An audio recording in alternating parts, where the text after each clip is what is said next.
Good evening, everybody. Welcome back to Wade's Movie World. Of course, you know me. I'm Wade. Okay, so this is my second Halloween video that I'm going to be doing for the Halloween season this year in 2022. And I'm going to be ranking the Halloween movies in the Halloween Michael Myers, Laurie Strode franchise.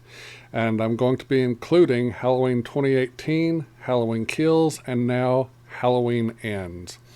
So I'm going to be doing every single Halloween movie, including Halloween 3, the ones I just mentioned, and Rob Zombie's 2 Halloween movies, along with the whole franchise. That is what this video is all about. Now, let me just warn you guys that this is how I rank the movies. This is not anyone else's ranking but my own. Okay, I didn't copy anyone.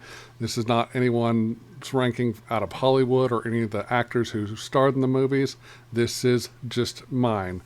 If you don't agree with my list, that's okay. If you'd like to comment in the comment section about how you would rank the Halloween movies, please feel free to do so. We all have different preferences when it comes to movies and entertainment and which Halloween movie is better and which one is worse. So with all that being said, I'm going to go ahead and get into this ranking. I do ask one thing: if you do comment your list in the comment section, please be courteous and let's not be bullying each other and all that stuff just because we have different views or different opinions.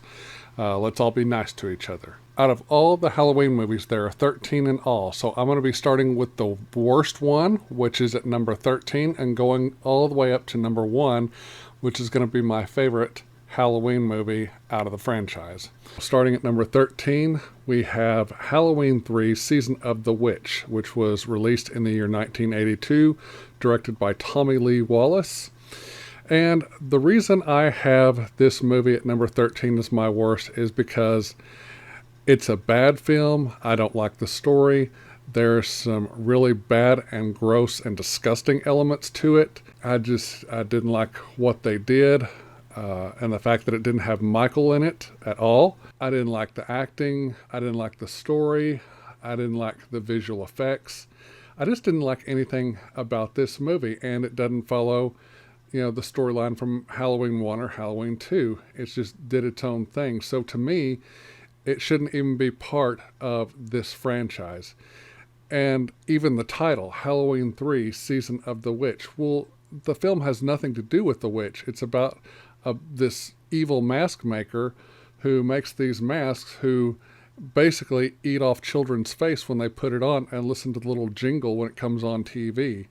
And his plan is for every kid in America to have one and then put it on right before this little jingle thing happens on Halloween night. And when it does happen, it's going to eat off their faces and kill all these children. So the movie's title just doesn't make sense. It shouldn't even be called Halloween 3. It shouldn't be associated with the Halloween franchise. It shouldn't even be called Season of the Witch because, like I said, it has nothing to do with the witch. It should have been called The Evil Masks or something to do with the masks and what's going on. Or they could have called it Silver Shamrock Masks or something to the effect of what's happening in the story, because the title makes no sense as to what's happening in the story.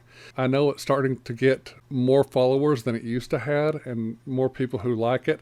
I'm not one of them. I've watched this movie only once and I hope I never have to watch it again.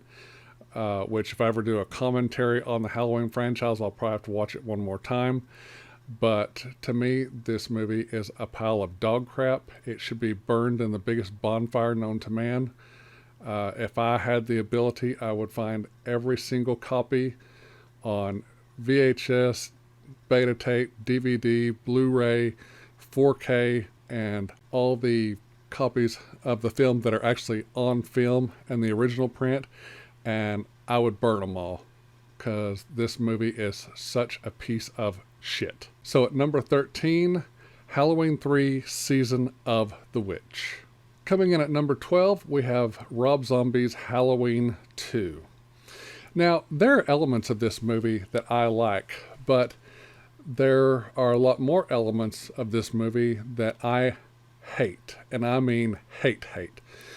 The best part of this movie is the few opening scenes that we get, and the hospital scene where Michael is chasing Laurie through the hospital and then outside of the hospital in the rain where she meets the uh, security guy in the little shack that he stays in, and he goes to get his car, and he gets back to Lori after she's been out in the rain and gives her, shelter while he's getting the car, and then Michael attacks him and then comes in to attack Lori, and then next thing we know, Lori is waking up in bed screaming, so it was a damn dream sequence. That was disappointing.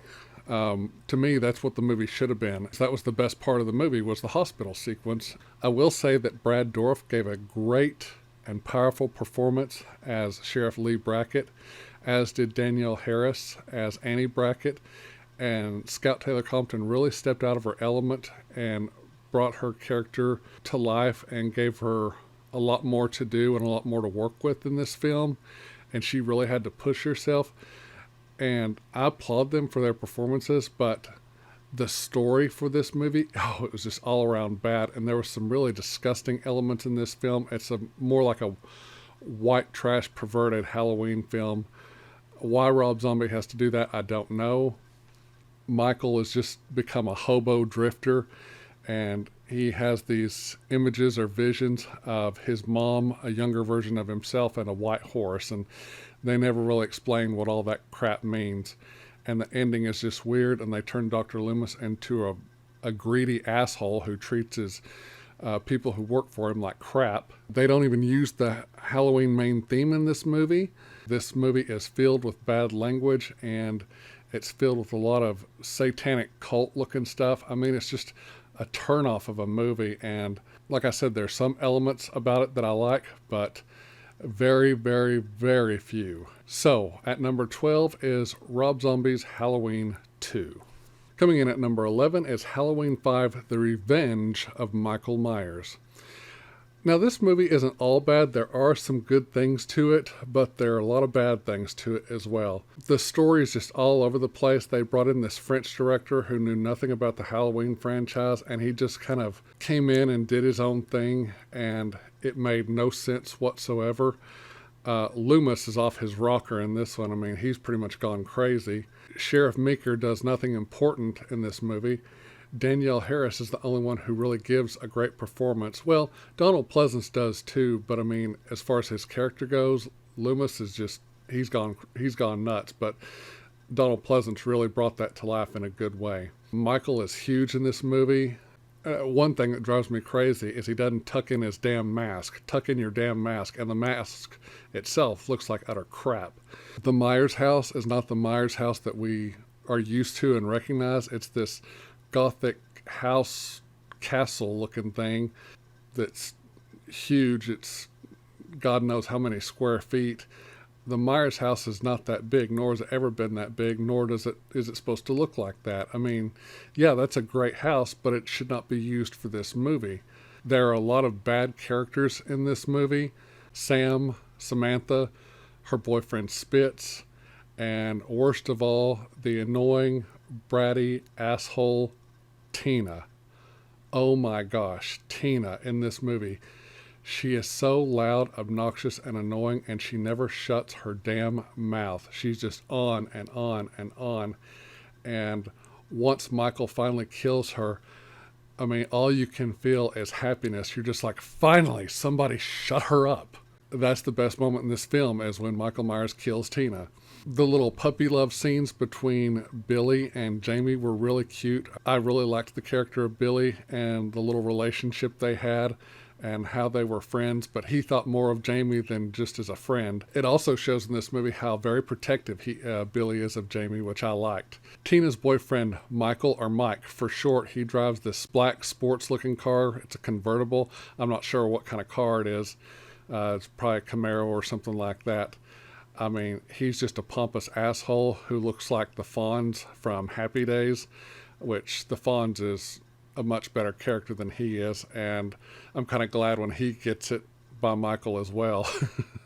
The whole monologue scene when Michael's in the forest area and Loomis is trying to get him to come home, I mean, that whole thing should not have happened. That was just a stupid scene. The whole psychic connection thing was not needed and was stupid. And why is Jamie mute in this movie? Why can't she talk? I never did get that. And then all of a sudden, about the middle of the movie, she starts talking. I'm just like, what the hell? So, yeah, there are a bunch of problems with this movie. There are elements of this movie I do like, and then there are elements I hate. One of the biggest things that made me so damn mad about this movie is how quickly and how violently they killed off Rachel.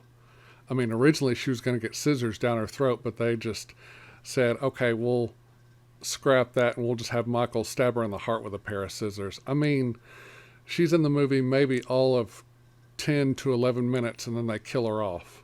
And that's at the beginning of the film. They shouldn't have done that to her character. Oh, that just made me so mad. There are a bunch of problems with this movie.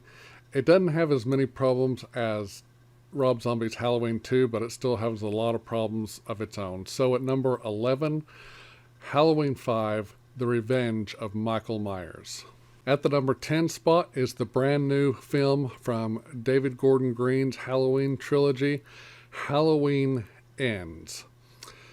So this movie basically took a crap on the entire Halloween franchise and tried to do something else, tried to introduce a brand new character in the third act of this final movie of this trilogy. And it just, oh my gosh, this film made me so mad. I mean, there are good elements about this film, but the whole Couric story and him like becoming the new Shape or the new Michael is just, it made me very angry. And the fact they turned Michael into an old man who looked like he could barely climb a flight of stairs and got his mask stolen by this kid, oh, that just angered me. And then there were other problems, like I don't care about the love story between Corey and Allison. I just don't.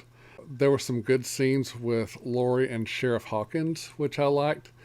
But this movie should have been so much better than what it was. I was so disappointed, as were a lot of other fans. It's like they just took a leak on Michael Myers and said, screw you, we don't care about you, all we care about is this Corey kid.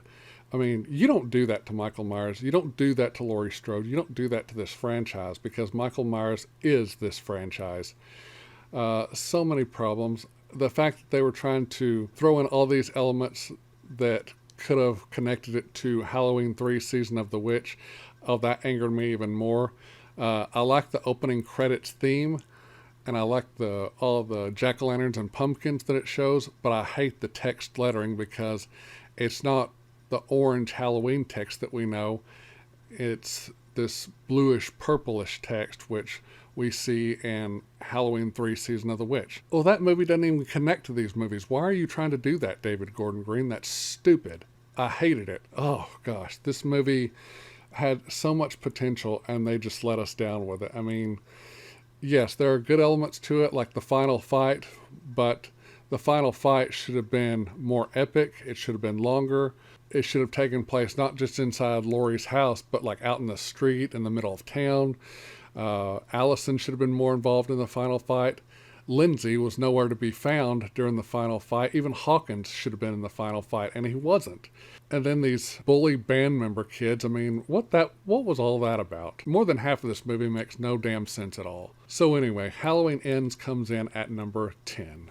Number 9 is Halloween Resurrection. Yeah, can you believe that I put Halloween Resurrection above all these others? I mean, this is one of the worst in the franchise, but yet, since Halloween Ends came out, I have a lot more respect for this movie because we see a whole lot more Michael than what we do in Halloween Ends. I mean, he's in the movie. In Halloween Ends, he's hardly in the movie.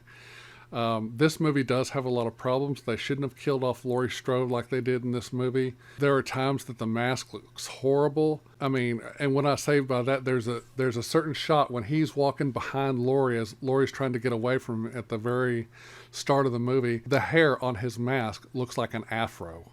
I mean, seriously, I'm just like, since when does Michael have an afro? I mean, it was ridiculous. Parts of the story were really good, and then parts of it were really, really bad. Most of the actors were horrible. The only ones I can stand was the actress who played Sarah and the actor who played Rudy. I liked the Halloween theme and score by Danny Lux. I thought he did a very good job with bringing the music to life. It does have a good Halloween feel to it, a good fall feel. It's got this kind of spooky, ominous feel. Like you can feel Michael's presence in this movie. But the whole dangertainment thing, I mean, they shouldn't have done that because the internet was just kind of starting to get to where the internet is today. And it's a little bit ahead of its time. I mean, yeah, it's a good concept, and what they were doing, they were trying to imitate or go off like reality TV, like Big Brother, The Amazing Race, Survivor, Kid Nation, all those types of shows that we're used to in the early 2000s. And that's what it was trying to do. It was trying to do something like that, which, that would have been a good concept for maybe later on down the road, or maybe even now, but not then, because the technology needed to catch up some more before they actually did that. And whenever the actors who are in the Myers house wear the cameras on their heads and stuff, whenever you see that image on screen, it looks grainy and almost fuzzy. You can hardly see what's going on. Parts of this movie are kind of dark. You really can't see what's happening or what's going on. I did like the sewer kill underneath the house when Michael kills that woman under the sewer. There are a lot of good kills in this movie. I hated Freddy, the guy who ran the dangertainment thing, and his girlfriend, played by Tyra Banks. I can't remember what her character's name is, but I was glad when he offed her. I thought he was going to kill Freddy, Busta Rhymes' character, but he didn't. He ended up being one of the survivors. But, I mean, there's one scene where Freddy is dressed up as Michael Myers trying to scare the kids who are in the house, and he basically talks shit to Michael Myers right to his face, and then Michael turns around like a pussy and walks away. I mean, that was a slap in the face to Michael Myers. That was a slap in the face to all us Halloween fans.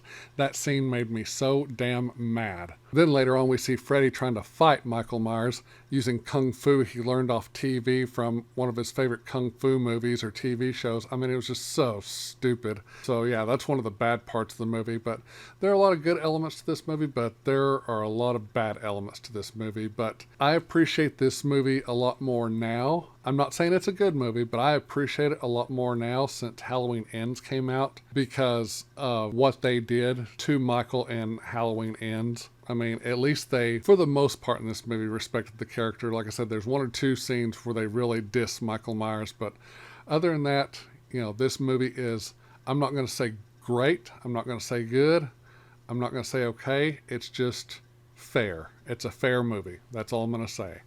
So at number 9, Halloween Resurrection. Number 8 is Rob Zombie's Halloween, the first remake. So this is basically a retelling of John Carpenter's Halloween by Rob Zombie.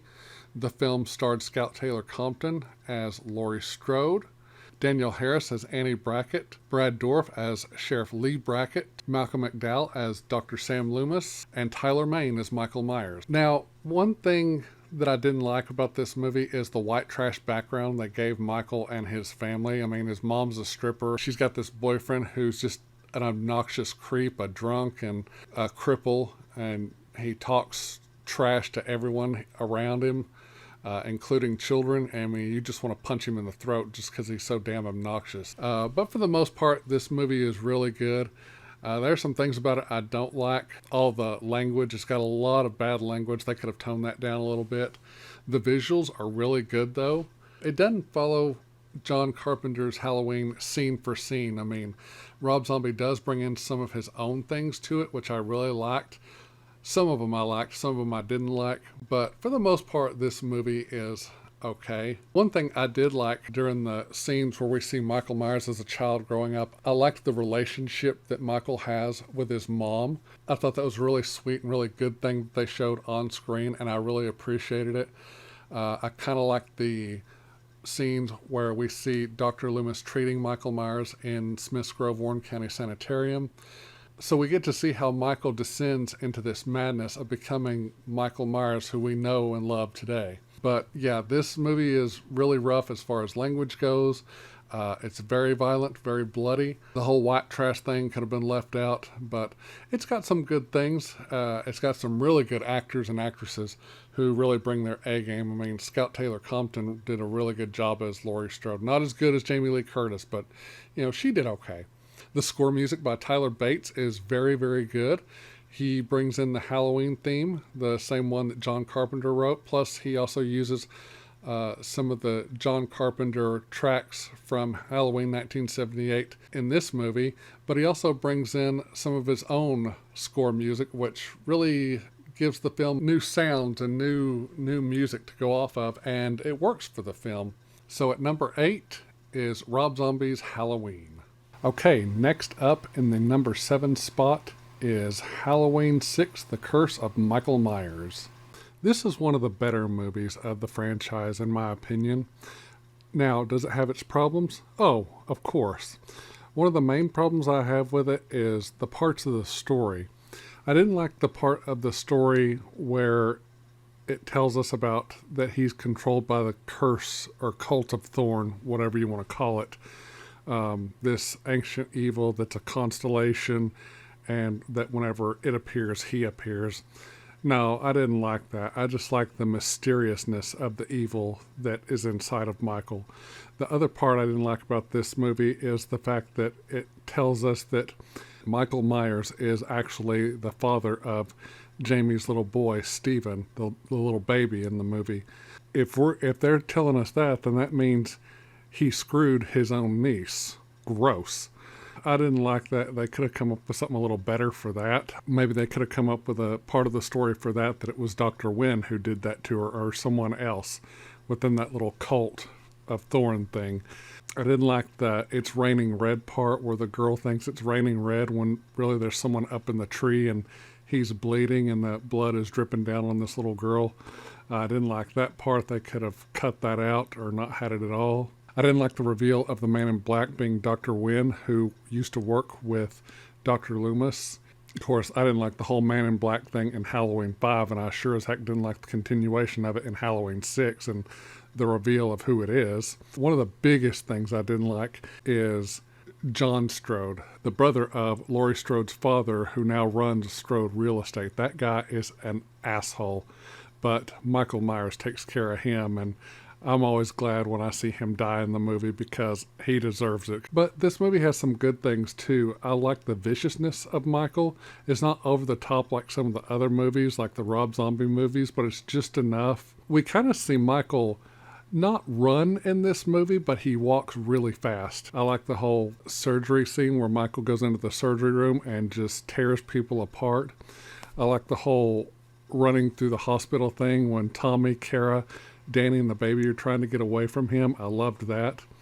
I really liked Tommy Doyle, who was played by Paul Rudd in this movie. I thought he did a great job. This was one of his first performances or first roles, and he did great, I thought. I liked the character of Kara Strode, but there were things about her I didn't like. I really liked Danny. I didn't like what they were trying to do with Danny to make him the next Michael, because he was hearing the same voice that Michael heard. But overall, he was a really good character. And some of the other characters were just annoying and just I could have done without, like the brother and his girlfriend, and also the Barry Sims. I bet she wears crotchless panties and barks like a dog. You know, that guy, the radio DJ. Overall, it's one of the better installments of the Halloween franchise. I really enjoy watching this movie, even for its flaws that it has. Yeah, and it's got a good fall Halloween autumn feel, and that's one of the things I like about it. I love the score in this movie because it's got kind of a techno synthesizer sound. The score music and the Halloween theme is just great in this movie. I love it. Okay, so at number 7 is Halloween 6, The Curse of Michael Myers. At number 6, we have Halloween 4, The Return of Michael Myers. This was a really good movie, and it still is to this very day. There are not a lot of problems with this movie, though there are a couple, but I'm not going to focus on those right now because I can overlook the flaws in this movie except for one, and I think you all know which one I'm going to say. And that is when it's towards the end of the movie, they're in the schoolhouse, it's Dr. Loomis and Jamie Lloyd, and they're trying to get away from Michael, and then Michael gets in the schoolhouse, comes up behind Loomis, and they have a shot of his mask, and the mask is pink, and the hair on the mask is white or blonde or bleached or something like that. I mean, it's just awful. That is the one flaw in this movie that just drives me insane and always takes me out of the movie for a moment, because I'm just like, oh, just every time I just cringe up, because I'm just like, they should have gone back and corrected that and reshot that entire scene and got that right. That's ridiculous. I mean, maybe people were tired, maybe they were, overscheduled that day, or whatever. I mean, it doesn't matter. If you want to make a good film, make it look good and get the shots right. Duh. But other than that, I really like this movie. I really like how they brought Michael back and the story that this movie has. I loved all the characters in this movie, even the ones that drove me nuts. I didn't like Rachel at first, but then as the story went on, she really grew on me, and I really started to like her. I noticed that, she was in this to protect her sister and, to try and survive the night, both her and her sister, and that she was in this, for the long haul to hopefully kill the son of a bitch who was after him, which is Michael Myers, of course. Dr. Loomis, he's great in this movie. He's not quite gone off his rocker yet as to being crazy, but he's getting there. But, Donald Pleasance always does a great job in the Loomis role. I loved Bostar as Sheriff Meeker. I thought he was an all-go, no-quit, big nuts, no bullshit kind of guy, like a John Wayne character, and I really liked his character. I wish there would have been more of Sheriff Meeker in the film. I liked his Deputy Logan, as well. Kelly Meeker, she was hot stuff, but I hate the fact that Rachel's boyfriend Brady cheated on Rachel with her. That always pissed me off. But anyway, I'm not going to stay on that. But the story was amazing. The visuals were great. The tone of the movie was just ominous. It was dark. It was scary. Everything a Halloween movie should be. One of the things that also drive me crazy about this movie is the police station. After Dr. Loomis and Sheriff Meeker find Rachel and Jamie, they go back to the police station, and the police station has just been ransacked, and all the cops are dead. They've been slaughtered, missing limbs and stuff like that. And they were all killed and slaughtered by Michael. And that happened off screen. We didn't get to see that. I wish they would have filmed that and that we would have gotten to see it. That would have been just incredible to see. Anyway, we got what we got. But I really like this movie. It's always one of my go-tos. I love the opening of Halloween 4 because it's the most fall and autumn Halloween spooky type feel opening. I mean, yeah, I like the openings with the black background, the pumpkin lighting up, and the text, and then the Halloween theme going. I love that. But I mean, this just has a great autumn, fall, Halloween spooky season type open to it. It's great. Danielle Harris, this was her first movie, and she knocked it out of the park. She was great. And Ellie Cornell as Rachel, she did great as well. Everybody, A+. At number 6, Halloween 4, The Return of Michael Myers. Coming in at number 5 is the 2021 middle film of the David Gordon Green trilogy, and that is Halloween Kills. Now, Halloween Kills picks up exactly right where Halloween 2018 leaves off. We have the continuation of Laurie Strode, Karen Strode, and Allison Strode in the back of the pickup on their way to the hospital. The house is still burning. Michael's trapped inside. Everybody thinks he's dead, that they burned him alive, but, we all, the audience, know better. The firefighters come to put the house out, and one of the firefighters falls through the floor and into the basement where Michael is, and he's hidden in the gun cabinet, and he comes out and kills the one firefighter that's down there. Then another one helps their comrade up, or thinks it's their partner, when really it's Michael. Then he comes out of the house and he just slaughters the firefighters, the police personnel, and the EMS personnel.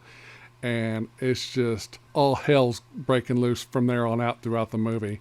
I mean, this is an in-your-face slaughter slasher film. It really is. I mean, Michael is vicious in this movie. He kills so many people in this movie. There are some things I don't like about this movie, but this movie grows on me each time I watch it.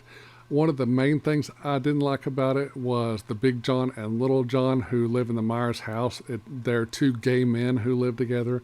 Basically, they're putting in LGBTQ plus crap, which I don't need. I could have done without. I hate it when movies do that. And also, I didn't like the Haddonfield mob mentality scenes in this one. The one that I really didn't like is the mob when they're trampling through the hospital trying to kill or capture this guy who they think is Michael Myers, but it's not. It's Mr. Tivoli, when the bus crashed a day earlier that we see in Halloween 2018. And, he's just trying to get help because, for one thing, he's got a big gash on his head and Karen's trying to help him. And then they realize that they're after the wrong person, but it's too late because Tivoli commits suicide. He jumps off the roof of the hospital, or one of the high floors of the hospital. So I didn't like the whole mob thing. I wish they would have either not had that or toned it down a little bit. But the whole hospital mob scene just shouldn't have been in the movie. That completely took me out of the movie. But it's a good movie. We see Tommy Doyle has returned. Marion Chambers, the nurse from 1978, returns. Lonnie Elam returns. Lindsay returns. We see them along with Cameron and Allison. They're going down to hunt Michael. So, they're hunting him in town, trying to find him so they can end this 40 years of him haunting that town. And it's great stuff. Another thing I didn't like was the black couple. The two who were dressed up as a doctor and a nurse. I didn't like those two. I just thought they weren't needed in the film, and they were just there for comedic purposes, which was not needed. But yeah, this Halloween movie has a lot of good stuff, and a lot of people didn't like it. Well, I don't know why. It's a good Halloween movie. Laurie didn't have much to do in this movie, which I wish she would have had more, but I see why they didn't let her have more. And we find out that Officer Hawkins survived his attack, which is great. I loved Will Patton in these movies. So yeah, I don't have many problems with Halloween Kills, just the few that I've talked about. So yeah, this is a really good Halloween movie. So again, in the number 5 spot is Halloween Kills. In the number 4 spot is Halloween 2 from 1981, which picks up the same night that John Carpenter's Halloween takes place. October 31st, 1978, Halloween night. I don't have really anything bad to say about this movie. There are a few things I don't like about it, but I can overlook those. All in all, this is a really good movie. I love how it continues on that same night, and we see Michael make his way to the hospital to kill who we find out in this movie, Laurie Strode, who is his sister. This has a really good feel to it, a really good autumn, fall, Halloween feel to it, really ominous, just like the first movie. I do have a problem with the mask. It's the same mask they used in the first one. After the first movie ended, Deborah Hill took the mask and she put it in a box and put it underneath her bed, and she smoked every night. Well, the smoke residue turned the mask kind of this dirty brownish whitish color. And they tried to repaint it, but it didn't work, and so the mask is a little bit more dirty in this one, which is okay. I can overlook that. I wish the mask was still the fish belly white color. But yeah, so Halloween 2 is a great movie, and it comes in at the number 4 spot. At the number 3 spot is Halloween 2018. This is the first movie in David Gordon Green's Halloween trilogy that started in 2018. Stars Jamie Lee Curtis, of course, Will Patton, Judy Greer, and a lot of others. So I will say this about this movie. When this movie was first announced, I was really excited. And then when Jamie Lee Curtis announced she was coming back for it, I got even more excited. And let me just say this. This is a great Halloween film. Now, does it have flaws? Well, of course it does. But the flaws are very, very few. And there are flaws that I can overlook. The story that they told in this movie and how it goes from the first movie directly into this movie, which is 40 years later. Michael was recaptured that night. Of course, it was off screen because we know where Halloween 1978 ended. And then it picks up in this movie with him recaptured. He's 60-something years old now, and he's back in Smiths Grove, Warren County Sanitarium. And he's being transferred to another facility, of course, on Halloween Eve, the day before Halloween. The bus crashes that he's on, and him and other prisoners get loose, and they gather the other prisoners up and are able to find them except for 2, and one of them, of course, is Michael, who goes back to Haddonfield, and he's got his mask, got his jumpsuit, and got his knife and everything, and he's doing his thing. He's going around Haddonfield killing people, and Laurie has been preparing for his escape for over 40 years, and now she finds out that he's out, and her family, her daughter and granddaughter, and her daughter's husband, well, they all think she's crazy and don't believe her until bodies start dropping, and they realize that she was right. She prepared, and she was right to prepare because she knew that this was going to happen. And overall, this is a great Halloween movie. A lot of people didn't like it. I loved it. I'm not going to talk about the flaws of this movie. The score music for this movie is absolutely incredible. It's done by John Carpenter, his son Cody Carpenter, and Daniel Davies. And, of course, we have the original Halloween theme, and we've got some music they used in the 1978 movie and in Halloween 2. And not only do we have those great pieces, but they also created some new stuff for this movie particularly, and it works. It's wonderful. This movie has everything you'd ever want in a Halloween movie. It's just an all-around great film. Out of all three movies in David Gordon Green's trilogy, this is the best one by far. I love it. I consider it one of the best movies of that year. If there's nothing on TV to watch or no other movie I want to watch and I just need something on for noise, this is one of my defaults. This is one of the ones I would put on just to, have on in the background and do stuff around the house or whatever. So Halloween 2018 is at my number 3 spot. Coming in as the runner-up at the number 2 spot is Halloween H2O 20 Years Later. This movie came out in 1998, and it was Jamie Lee Curtis's return to the Halloween franchise. After the events of Halloween 1 and Halloween 2, Laurie Strode has gone into hiding with her teenage son John and has changed her name and appearance and is now in California, hoping and praying every year that her brother won't find her. But this year, 20 years later, on Halloween 1998, her brother, Michael Myers, tracks her down, and the battle ensues between brother and sister, Laurie Strode versus Michael Myers. I mean, what a fantastic movie this is. There are a lot of people who say they don't like it because it's got too much of a feel from Scream or from shows like Dawson's Creek and other shows like that were on the CW or what used to be the WB network.